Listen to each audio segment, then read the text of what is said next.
I'm asking the bigger question of who am I? Who am I really? My answer is I am God's child. I am that which is born of all that is. I am, as Pierre de Chardin said, a spiritual being having a human experience, come trailing the breath of the ancestors yet, but trailing the breath of the angels, and understanding that because I am connected to the source of all that is possible for me. And what do I want? I don't want to just be successful in the world. I don't want to just make a mark or have a legacy. The answer to that question for me is I want to fulfill the highest, truest expression of myself as a human being. I want to fulfill the promise that the Creator dreamed when He dreamed the cells that made up me. What do I want? You must have some kind of vision for your life. Even if you don't know the plan, you have to have a direction in which you choose to go. I never was the kind of woman who liked to get in a car and just go for a ride. You want to be in the driver's seat of your own life, because if you're not, life will drive you. Knowing who you really are in this space and time that we embody. That's number one. What do you want? Who are you? Number two, you must find a way to serve. Martin Luther King said that not everybody can be famous, but everybody can be great, because greatness is determined by service. Now, we live in a world where everybody wants to be famous and where we admire people for just being famous. We think being known brings us value. The truth is, all of that will fade in time.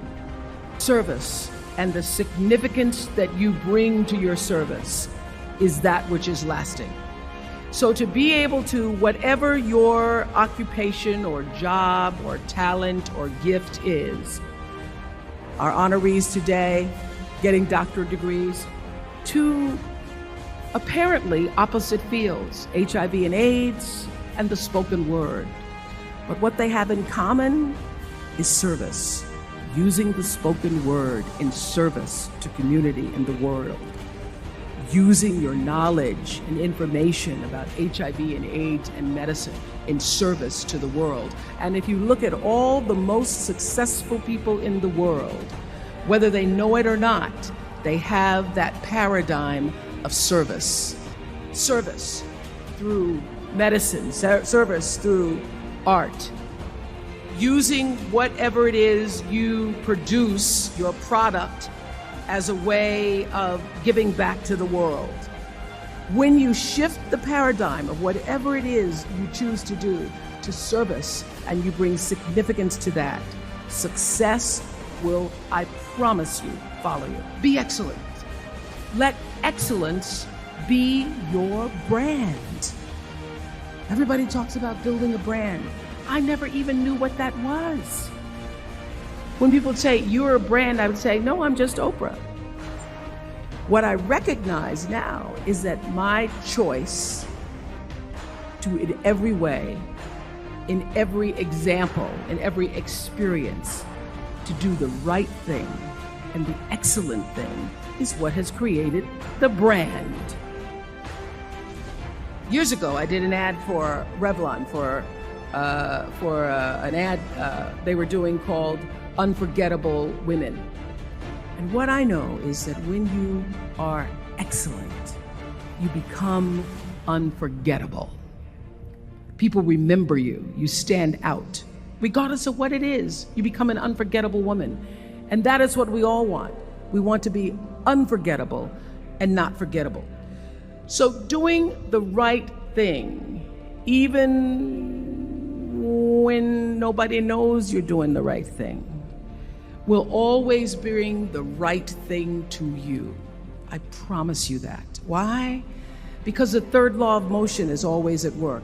For every action, there's an equal and opposite reaction. That is so true in all of our lives. Everything you even try to do to me, already done to you. So you don't have to worry about revenge or getting back at somebody, making sure they pay. You just have to do the right thing, and the right thing will follow you even when people don't support it. I remember many times on my show. There are many shows y'all never saw. And the reason you didn't see them is because I got the last vote.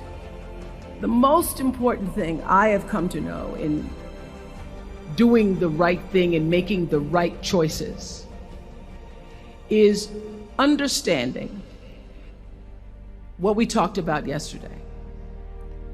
All of you leaving here have the potential for enormous success. There's a price that comes with that. People don't always like you, and they're not always happy for you.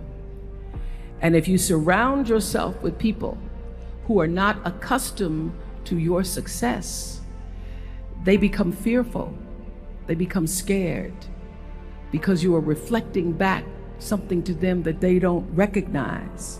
People who want the best for you want you to be your best. So my greatest advice to you is to surround yourself with people who are going to fill your cup until your cup runneth over. I'm so full, my cup runneth over.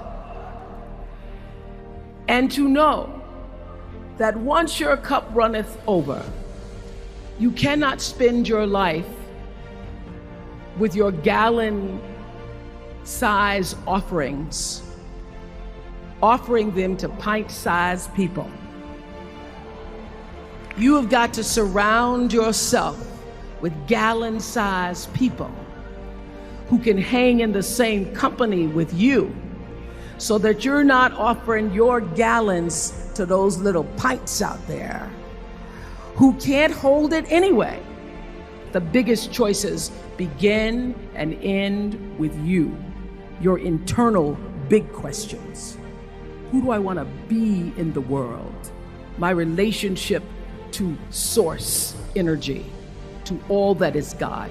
Your experience of that which is all life, which is divine and universal. Being connected and aligned with that. When you are tuned in and charged into that, whenever you feel empty, you go inside yourself and you connect to the source, and you know that all things are possible.